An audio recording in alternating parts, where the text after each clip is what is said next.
રાજ્યમાં આગામી 100 કલાક ભારે છે અને ભારેથી અતિ ભારે વરસાદને લઈને રેડ એલર્ટ આપવામાં આવ્યું છે। ત્યારે એસડીઆરએફ હોય એનડીઆરએફ છે તે તમામને તૈનાત કરી દેવામાં આવ્યા છે। સાથે સાથે ડિઝાસ્ટર મેનેજમેન્ટ છે તે પણ સજ્જ કરી દેવામાં આવ્યું છે। અમદાવાદની જો વાત કરવામાં આવે તો અમદાવાદમાં પણ અમદાવાદ ફાયર બ્રિગેડને સજ્જ કરી દેવામાં આવ્યું છે। તમામે તમામ 19 જેટલા ફાયર સ્ટેશનોમાં જે પણ ફાયરના જવાનો હોય, કર્મચારીઓ હોય, અધિકારીઓ હોય, તમામની રજા રદ કરી દેવામાં આવી છે અને તમામ સાધનો જે છે તે પછી બોટ હોય કે પછી વુડન કટર હોય, ઝાડ પડવાની પણ સમસ્યાઓ સામે આવતી હોય છે વરસાદ સમયે, તેને લઈને વુડન કટર કામ આવતા હોય છે અને એ વુડન કટર પણ સજ્જ કરી દેવામાં આવ્યા છે। તમામ જગ્યાએ બોટની પણ વ્યવસ્થા કરવામાં આવી છે જેથી કરીને જે પણ વરસાદ સમયે પાણી ભરાવાની સમસ્યા સર્જાય અને રેસ્ક્યુ કરવાની જો ફરજ પડે તો એને લઈને બોટ પણ તૈનાત કરી દેવામાં આવી છે। આપણી સાથે ફાયર ઓફિસર વિષ્ણુભાઈ છે અને તેઓ પાસેથી જાણીશું, સર જે પ્રકારે ભારે વરસાદની આગાહી કરવામાં આવી છે, કઈ રીતની અમદાવાદ ફાયર બ્રિગેડની વ્યવસ્થા અને સજ્જ કરવામાં આવી છે, શું છે?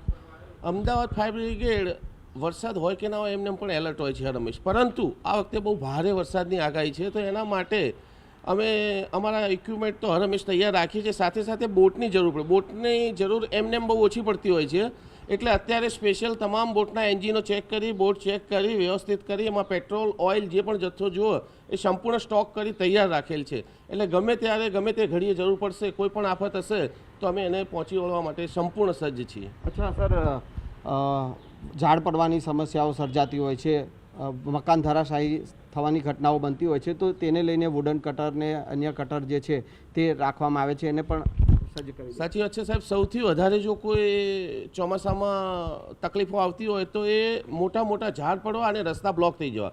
રસ્તા બ્લોક થવાથી બહુ મોટા ટ્રાફિકના પ્રશ્નો ઊભા થતા હોય છે, તો ફાયર બ્રિગેડ એના માટે 100% તૈયાર છે। કારણ કે ફાયર બ્રિગેડ પાસે જે વુડન કટરો છે તે બહુ ઝડપથી એ ઝાડને કાપી અમે રસ્તા ખુલ્લા કરી દઈએ છીએ।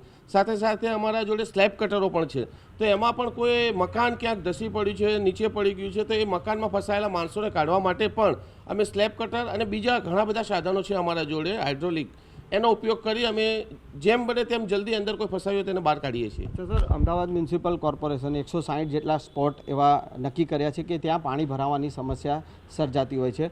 બોડકદેવ ફાયર સ્ટેશનમાં તમામ પ્રકારની સજ્જતા જે કરી દેવાય છે, એવી રીતે અમદાવાદના તમામ ફાયર સ્ટેશનો જે છે ત્યાં પણ બોટની વ્યવસ્થા અને અન્ય સાધન સામગ્રી જે છે તે સજ્જ કરી દેવાય છે।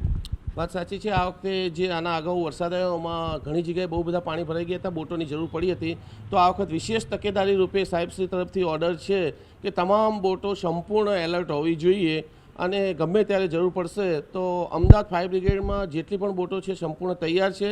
જે પણ કંઈ ખૂટતું કરતું હતું એ કાલે અમે સંપૂર્ણ એનું મેન્ટેનન્સ બતાવી દીધું છે અને સંપૂર્ણ તૈયાર છે બોટો બધી। તો તંત્ર જે છે તે તમામ રીતે સજ્જ છે, જે પ્રકારે હવામાન વિભાગે આગાહી કરી છે, ભારે વરસાદની આગાહી કરી છે અને રાજ્યમાં 15 જેટલા જિલ્લાઓ એવા છે કે જ્યાં રેડ એલર્ટ આપવામાં આવ્યું છે, ત્યારે અમદાવાદ ફાયર બ્રિગેડ પણ તમામ જે પરિસ્થિતિને પહોંચી વળવા માટે સજ્જ થઈ ગયું છે।